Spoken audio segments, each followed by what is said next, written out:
you wanted to change your life, the number one gift I would give you, assuming you already have faith, is your energetic connection to other people and the energy that you put out and your consciousness of it. What I know is the successful people are constantly looking for more fuel. Oh yeah, you don't think I can do it? Let me show you. You want to talk bad about me? Let me prove you the other way. Keep saying, keep bringing it, keep talking, because eventually you're going to be watching. I want to be somebody. I want to do something great with my life. I know there's more in me. I know I can be happier. I know I can help more people. I know I can grow. I know I can contribute. Listen, successful people want it more. They get fueled more. They want to get after it. They want to be somebody, and they want to prove the doubters wrong. Okay? The doubters are wrong about you. Life is about resisting adversity, not accepting it. Life's about stepping up and pushing through obstacles and seeing how great you can get on the other side. It's using it as leverage. You gotta have a huge sense of urgency. Get around the successful people. They got an unreasonable standard. And yet at the same time, they have this amazing ability for delayed gratification. The people that live great lives are unreasonable people. They have unreasonable energy. That's who they are. Unreasonable people change the world. Reasonable people work for them. Watch them. Applaud for them.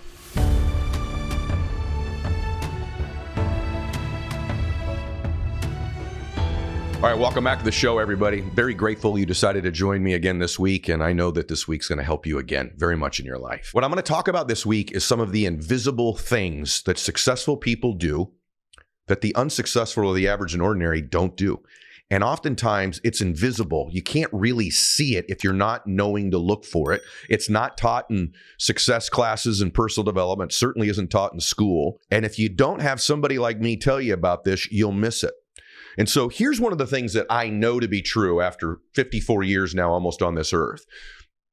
The successful people and success in general, there is a pace to it that most people don't understand. There's a cadence and a rhythm to success. Oftentimes you can have all the tools, have all the words to say, know all the strategies and the tactics, and it's just missing still. And I believe that's an energy thing. I think energy is the highest form of influence in the world. And when you're around a real winner, person who really moves things in life, moves the needle, just seems to their will ends up happening. They're just in this concert with God in some way that you're like, wow, they just got it going. Or they make you feel a certain way. It's energy.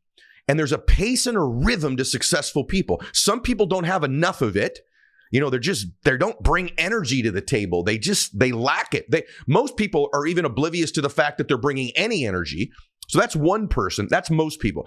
Then there's the other ones who try too hard. You know what I mean? They just buzz too quickly. They're too close up. They're too fast. They're too much energy. And it's almost like they've read too many books on bringing energy to the table. And so I want to talk today about this because you need to remember this. You're always making people feel something. People respond to what they feel. It's not what they hear or see. That's like 10, 15% of it. It's what they feel. Think about yourself. When you meet somebody new, you get a feeling, don't you? Like, ooh, I really like this person. They're trustworthy. They're kind. Or I want to be around them again. Other people you meet and you go, I don't know exactly what it is, but I'm not comfortable with them. Or sometimes you're like, ooh, something about their energy, right? So you're feeling it all the time. You're feeling it even when you check out at the grocery store with the checker. You're feeling their energy for a second. Now, I think very successful people have more energy sensitivity than others. And so I will just tell you, for me, I'm always feeling energy around people. Are they happy? Are they sad? I'm kind of weird like that. Like even a flight attendant, I'll just kind of watch them walk by and I'll think, where's their energy today? Not what they're saying, because they're supposed to say, hey, welcome to Delta Airlines or welcome to the restaurant. They say the right things. I don't listen to what people say. I listen to them like they're a silent movie. I don't listen. I watch. I feel. And so remember this, energy is influence. And typically speaking, the person with the highest energy wins. Energy, vibrational frequency, etc., is influence. Now, we could get into physics. I've talked about this on the show before, that literally it moves matter. Okay? But we're going to talk about it in general today with you. Really be conscious of your energy going forward. If you wanted to change your life, the number one gift I would give you, assuming you already have faith, is your energetic connection to other people and the energy that you put out and your consciousness of it. It'd be the number one thing I would give you. more than any tactic, strategy, cold plunge, thought process, mindset, breathing technique, visualization tactic, you name all the stuff, it would be an energy shift. And then ask yourself this in terms of feeling energy. Is your default state to let your energy be fed and fueled by things that happen in your life? Or is it to be weakened and let it get weakened and reduced? And I know there's a lot of content out there in personal development that says, hey, you're basically great as you are. You don't need to change at all. Really? Is that why you came to this content? Because you want to be validated for where you are? You know, a lot of content creators, and I believe everybody can help somebody, but they do this because they don't really have any tactics or strategies that could help you.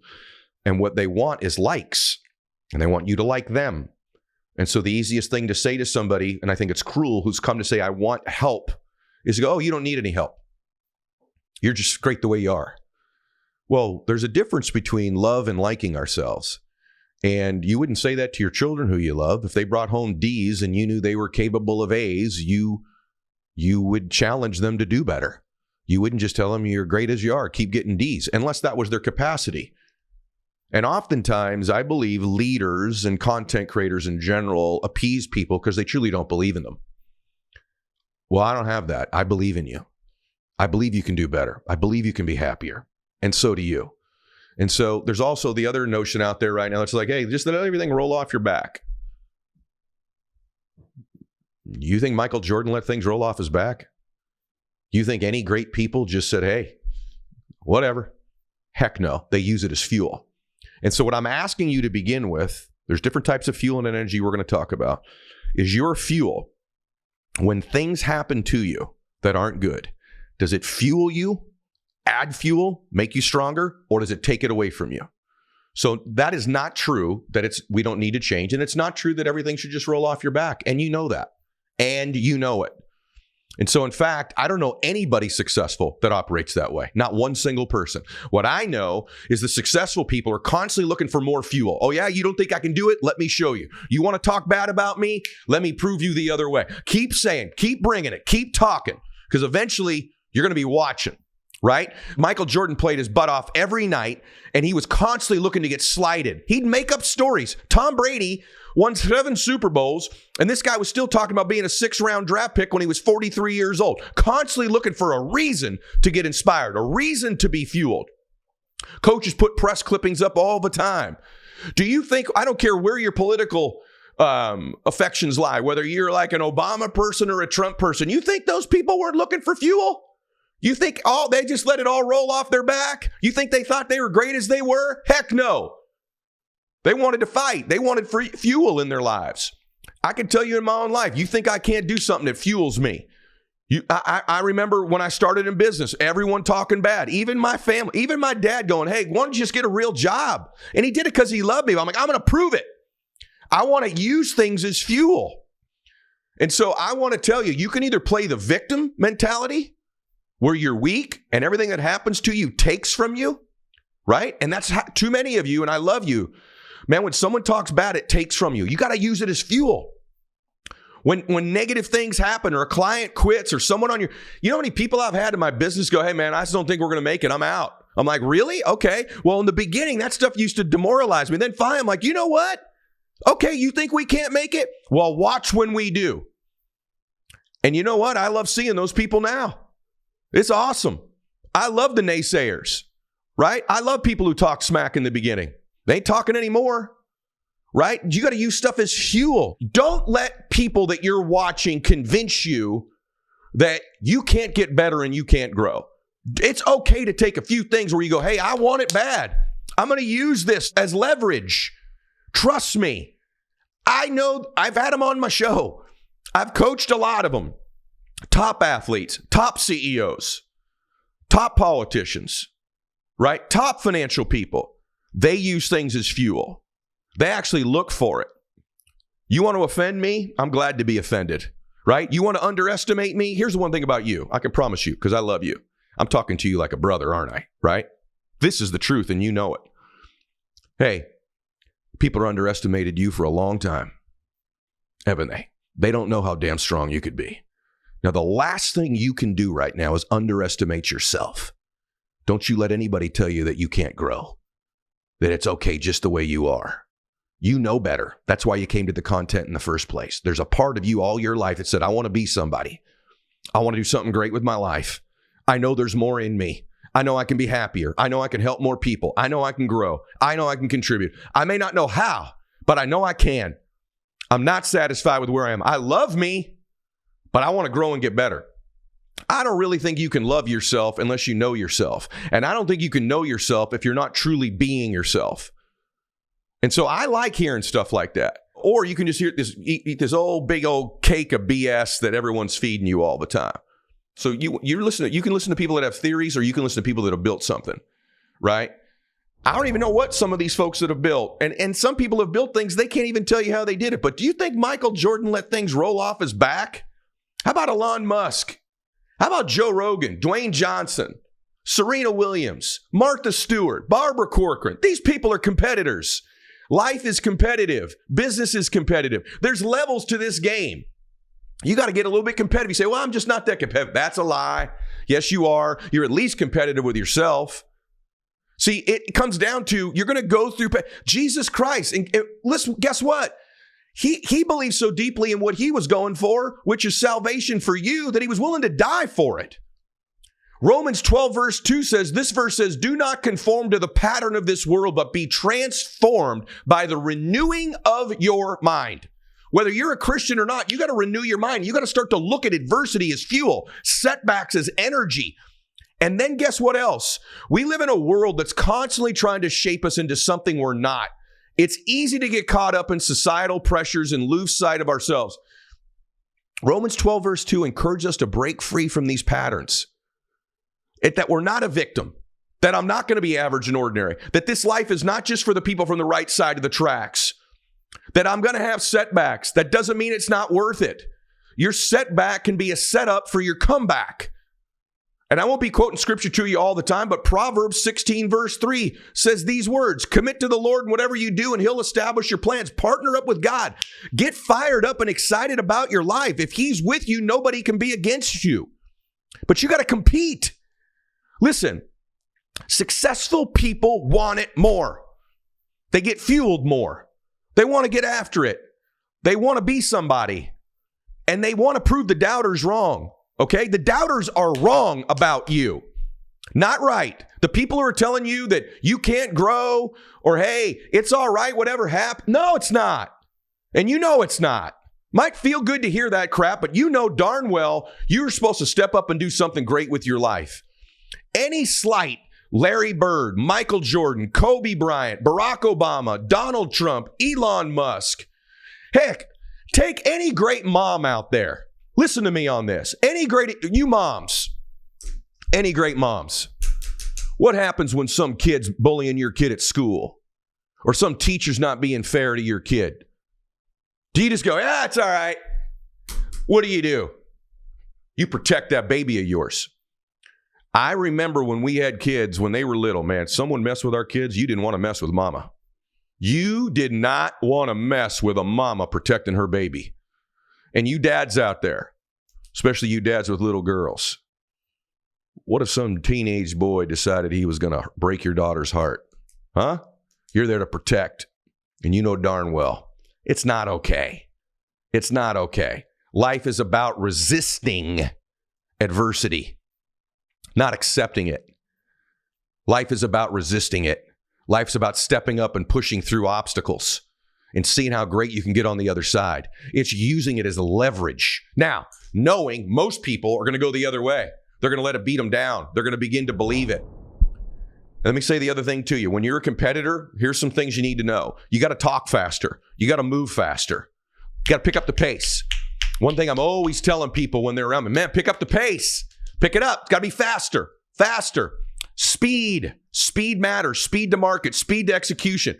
Like, I think you learn a lot about somebody, but they're not in too big of a hurry because that can be off-putting too. But most people's default speed, they're not in a big enough hurry. Their meetings are too slow. They walk too slow. They think too slow. They process too slow. Not at the top, man. Not at the top. I know a lot of you are saying, hey, Ed, your content lately, you've been intense. I am intense because I want you to win. I don't know how long I'm going to be doing this, right? I don't know how long I'm going to do it, but I know this. I'm going to tell you the truth. I've won.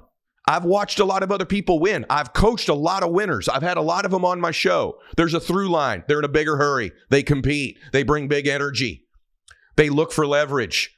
It's okay. They will find reasons to push through. They protect. They fight for their dreams. By the way, you can do all this and be a nice person. You can do all this and smile. Some of the most competitive people I know, I'm thinking of a few of the ladies I know in business, boy, some of the nicest people I know, they want to kick your butt. Man, they want to win so bad. They do it with a smile. Man, woo, thinking of a few of them right now. You don't want to mess with them. You got to pick up the pace. You got to get in a bigger hurry. There's a rhythm to this thing. You ever go to a wedding? I'm probably that guy, by the way, that I'm about to describe. But you ever go to a wedding, you're like, hey, man, this dude's got some moves. You know what I'm saying? That guy at the wedding, but he's totally off rhythm. You know the dude, somehow he's been watching enough YouTube videos, he's figured some stuff out, but he's just off rhythm. He's dancing to the lyrics, not the beat. You know what I'm talking about? That's most people in personal development.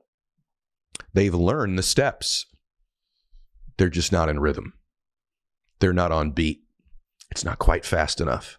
It's not quite what it needs to be. When I meet people, immediately I feel their energy, don't you? And I can tell whether they're a winner pretty quickly. Most people aren't conscious of the energy they bring. They're conscious of the word they're going to say. They're conscious of the clothes they're wearing. They're conscious of their hairstyle. And yet they're oblivious to the energy part. Do you have a successful energy? Do you have a presence about you? A quiet confidence about you? And if you say, I don't have those things, Ed, here's what I would challenge you to do. Model somebody who does. There's nothing wrong. I'm not saying copy, model. I have modeled many people in my life until the style and nuance became my own. You know, and then I focus on the fact that I'm doing good. Philippians 4:13, I can do all things through Christ who strengthens me. But I love Galatians 6:9, last scripture I'll give you, I promise you. And let us not grow weary of doing good, for in due season we will reap if we do not give up. This show is sponsored by BetterHelp. Who's your support system? For me, it's my family and friends. And you know, one of the things I get asked often is, what do all 800 people that have been guests on your show have in common? And not all of them have this in common. But the thing that would surprise most people that many of them have in common is they've been to therapy, including myself. That's something most people don't talk about. You know, therapy can help you from things like you're working through some trauma from childhood or a difficulty that you're going through right now, but it could also be just to get clarity of thought, a sense of direction in your life. Talk out loud about your goals and dreams or your issues and problems with somebody. Therapy from BetterHelp is helpful because you can do it online. And if you don't vibe with your therapist, you can switch out anytime and get one that you do work with well. You can access a diverse network of 30,000 credentialed therapists, a wide range of specialties, and easily switch, like I said. So build your support system at BetterHelp. Visit BetterHelp.com/EdShow to get 10% off your first month. That's BetterHelp.com/EdShow. That's BetterHelp. HELP.com/EdShow. Running a small business means you're wearing a lot of hats. Your personal phone becomes your business phone and vice versa, and the thing just blows up all day long, and it's hard to tell the difference between one and the other. And as your team grows, it becomes almost impossible to manage your personal phone number along with your business phone number. That's where OpenPhone comes in. OpenPhone is one of the top business phone systems in the world. They'll help you separate your personal life from your growing business for just $15 a month. You get complete transparency and visibility into everything happening with your business phone number. OpenPhone works through an app on your phone or your computer and integrates with hundreds of different systems. They use AI-powered call transcripts and summaries, so you'll have summary of your phone call with action items. Right now, OpenPhone is offering 20% off for your first 6 months if you go to openphone.com/Mylett. That's OpenPhone.com/Mylett for 20% off 6 months. Openphone.com/Mylett. And if you have existing numbers with another service, OpenPhone will port them over at no extra charge. Don't grow weary of doing good work. Remember this, competition drives innovation. If you take competition out of the marketplace, there's no innovation. So competition is a good thing. This is what successful people understand. They want to compete. They want to be recognized. They want a scoreboard. And some of you say, you want a scoreboard in your life. When this thing's over, you know darn well, when this life is over of yours, you want to go, man, I did it. Man, I won. I became everything I could be. I saw it all that I could see. I helped everybody that I could. I've got the most rich memories of my life. I felt the emotions I wanted. I got out of this life what I wanted. And ironically, here's another step for the successful people. Let me just say this to you. You got to have a huge sense of urgency. It's got to be urgent, right? It's just more urgent for the ones. We got to do it now, right? Get around the successful people. They got an unreasonable standard. They're just unreasonable. They're demanding. And yet at the same time, they have this amazing ability for delayed gratification. When they make a bunch of money, they don't spend it. When they start to get a little bit of success, they don't celebrate prematurely. They delay the gratification part because it wasn't about the gratification. It was about the process. It was about the cause. It was about the good work. You have to have this ability to be in a huge hurry, yet delay the gratification. Don't spend the money you make, right? Don't give away your gains too early. It's something I watch all the time. It's like people slow down. They're in real estate. They close 7 sales. And they go take a 3-week vacation. It's like, no, you got momentum. This is where you pour it on. Have a sense of urgency. Compete. Delay the gratification part. Everybody sees everything on social media and Instagram. It's all about the celebration. It's all about... That's not the real stuff. The real stuff is in the grind. The real stuff is in the doing. The real stuff is awesome. Delay the gratification. Run up the score a little bit. The pace is faster. You just can't slow down. It's like doing an extra set. It's like, just do one more. You know, a lot of people rationalize, well, I could do it tomorrow. Yeah, I had a good workout, so I'm done. Well, I'm not. I remember one time, I'll never forget this. I was at the gym, and as I was much bigger, there was a young guy in front of me. We were both doing shrugs. And I had, decent sized traps at the time, but this dude's traps made me look ridiculous. He just huge dude. Young kid too, probably like 20 years younger than me. And I said to him, I'll never forget this. I've only been embarrassed in the gym a few times, but I was embarrassed. And I said to him, he was doing his shrugs, real heavy shrugs. I was trying to do the same weight as him to look cool. And I said, hey man, let me ask you a question, man. Your traps look awesome. So do your lats, by the way, from doing your back. I said, how many of those do you do? He goes, what? I said, those sets you're doing, how many are you doing? And he looked at me like almost disgusted. And he goes, until I can't. I said, what? He goes, until I can't. I go, here I am doing 8. I did my 8, but I could have done 14. How many parts of our life are we that way? Where we just do what we said. We just do the 8. But I wasn't even tired after 8. I just checked the box. I could have easily done 10, 12, 14. And the way he looked at me like, and I thought, I got out of the gym today, I'm like, that's why his traps look like his, and that's why mine look like me, right? And that's actually the beginning of when I established my theory of the power of one more. When I think I'm done, I do one more rep. When I think I'm done, I do one more minute on the treadmill. When I think I'm done, I make one more contact. On a day like today, when I think I'm done, I make one more piece of content. And so it's time that you stop doing this thing where you negotiate with yourself. It's dangerous to negotiate. Once you've made a plan, I've seen Kobe Bryant talk about this. Once you make a plan for how you're going to train, do the plan. Don't negotiate. Well, I hurt my shoulder. Well, do the plan or more. See, successful people don't negotiate. It's almost like I know this because I've had it. I grew up on welfare when I was a little boy for a little while. So I know what a poverty mindset is like, and I know what a non-one is. I know what a success mindset is, and I know what one isn't because I've had both. I'm certainly not a guru. And I could tell you when I was poor, I was always negotiating the price. I never got what I wanted when I walked in a store. I'd look at price tags. What's it going to cost? What's it going to cost? What's it going to cost? What's it going to cost? We've all walked in a store like that. What's it going to cost? I didn't go in the store and scan for the thing I wanted. I was obsessed with what the cost was. So many people are obsessed with the cost. What's this going to cost me? Time away from this. What if I get out of balance? What's the expense? What's the cost? What's the pain? The highest level operators in life, they don't negotiate the cost. They negotiate the worth. Will this be worth it? Will it be worth it?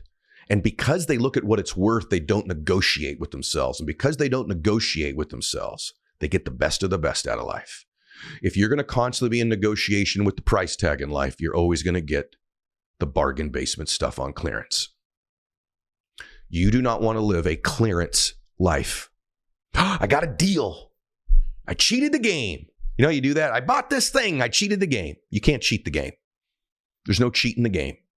And when you begin to negotiate in the gym, yeah, I did a good workout. I'll come back and hit it next week or tomorrow. Or you know what? I ate pretty good. I deserve this. Or you know, this or that, or I could do it then, or my bad, or that. You're negotiating. Once you commit to doing something, it's like signing a contract with yourself. That's the process. And don't start talking to yourself. Don't start looking at it. Don't evaluate. Once you start that negotiation, you're toast. I think maybe if you decided to know right now, I'm going to go at a faster pace. I am going to not let everything roll off my back. I am not going to accept myself as I am. I'm going to grow. I am going to set a higher standard. The winners also set a higher standard. See, my standard was 8. His standard was until he couldn't do anymore. Most people's standard is, I'm going to set out to do this and then negotiate it down. The standard I recommend is I'm going to do this plus one more. The champions set a higher standard, and you know it. They also have crazy high expectations of other people. They're unreasonable. People that are around them all the time, this person's demanding. Yeah, they are, because they know what you're capable of. I want a leader around me who is their expectations are so high of me, they're even higher than I have of myself. That's someone who believes in you. If you have somebody in your life with crazy high expectations of you, that means they believe in you. Man, I worry when I've had leaders or coaches in my life that don't have high expectations. It's like, you don't think I'm capable? Most people are like, oh, this is such an easy place to work. My trainer's so cool. We talk about X, Y. I don't want a trainer that's cool. I want a trainer that pushes me to where I almost don't think I can do something, but he or she knows I can, pushes me to the next level. If I have a coach, I want that coach to have huge expectations of me. And here's why. The people that live great lives are unreasonable people. They have unreasonable energy. That's who they are. Unreasonable people change the world. Reasonable people work for them. Watch them. Applaud for them. And stand around wondering how those people got so lucky. They didn't get lucky. Let me tell you what they did. They brought their energy. They found the right energy. Let me tell you what else they did. They were faster. Let me tell you what else they did. They competed. Let me tell you what else they did. They found fuel in the things that you should find fuel in. They did. Let me tell you what else they did. They didn't accept themselves as they were. They wanted to grow. They knew God lived within them and they were capable of more. They were competitors, both with other people and themselves. They were not people who negotiated with themselves. They set a higher standard. They had crazy high expectations and they were unreasonable because they're going to get to this end of this life anyway. Remember this: weird, rich, normal, poor. And I ain't talking about just money. Rich in experience, rich in memories, rich in emotions, rich in relationships, rich in spirituality, rich in faith. Weird, rich, normal, poor. Please be a weirdo. Please don't conform. Conformity is the ultimate form of cowardice. When you conform to the expectations of others, the pace of others, the standards of others, when you conform and accept the things people tell you about you that aren't true, when you conform to the negotiation of the price tags of other people, when you conform to their beliefs, you're a coward. Because when you get to the end of your life, you do not regret the prices that you paid to make your dreams come true. You regret the times you negotiated. You regret the times you settled. One of the greatest quotes of all time is by D.L. Moody. He said, our greatest fear should not be of failure, but of succeeding at something that really doesn't matter. At the end of our lives, the regrets that people claim to be their deepest regrets are always acts of omission. Things they didn't try. Times they didn't go for it. Wouldn't it be sad to get to the end of your life and never knew who you were capable of becoming? Because you accepted your weaknesses as permanent? Because somebody convinced you that it's just okay? Wouldn't it be crazy to learn at the end of your life that I sent you this rejection, I sent you this setback, I sent you this pain, I sent you this to fuel you, and you never did. You just let it roll off your back. I was sending you the fuel. I was sending you the juice. By the way, do you want to get to the end of your life and prove the naysayers right? Prove them right, that you really never have what it took, that you weren't good enough, that you didn't have the courage, that you were a quitter, that you gave in, that you were average and ordinary? Do you want to prove them right? Or do you want to get to the end of it and you meet God and go, just tell me I did well done? And he says, well done, good and faithful servant, right? And part of that well done, I believe, is becoming the man or woman he made you to be when he held you in the palm of his hand, when he created you in his image and likeness. Well done is living a life that serves him, serves his children. You do that not by negotiating the price. You don't do that by moving slow. You do that by picking up the pace, by bringing the best energy possible, by competing, by staying close to him, by growing, by going for it, by knowing you were born to do something great with your life. Here's what I know about you. Like I know it. Like I really know it. You were born to do something great with your life. In big ways, maybe, and in some small ways. And guess what? Sometimes the small ways are the ones that ripple through eternity. It's that one person you turned and helped when no one else did. It's that one time someone said that thing to you that really hurt, and rather than let it take you to your knees, you rose up and bowed your back and said, oh yeah? Let me show you. You underestimate me at your own demise, and then you prove yourself right, and you prove them wrong. There's nothing wrong with proving yourself right. There's nothing wrong with proving other people wrong either. Both are fuel, pain and pleasure both. But what I know is that you were born to do something awesome. And I know this, at the end of your life, you will not regret the things you tried and failed at. And you won't regret the ones that just didn't work out the right way. But you will regret if you just succeed at stuff that doesn't matter. And even worse, you don't succeed at all because you never believed in you and you never took the fuel that came your way and leveraged it into doing something awesome, which I know you're capable of. People that win are no different than you. They're just fueled different. They move a little different. Their energy's a little bit different. And they've taken those things in their lives and they've turned it into something awesome. It's part of the masterpiece of the tapestry of your life is all of these stories, is all of these people. And your life and your future isn't up for negotiation. All right. I hope today helps you. By the way, get on my email list. Go to edmylett.com. Click the join there thing. Put your email in there so we can stay in contact.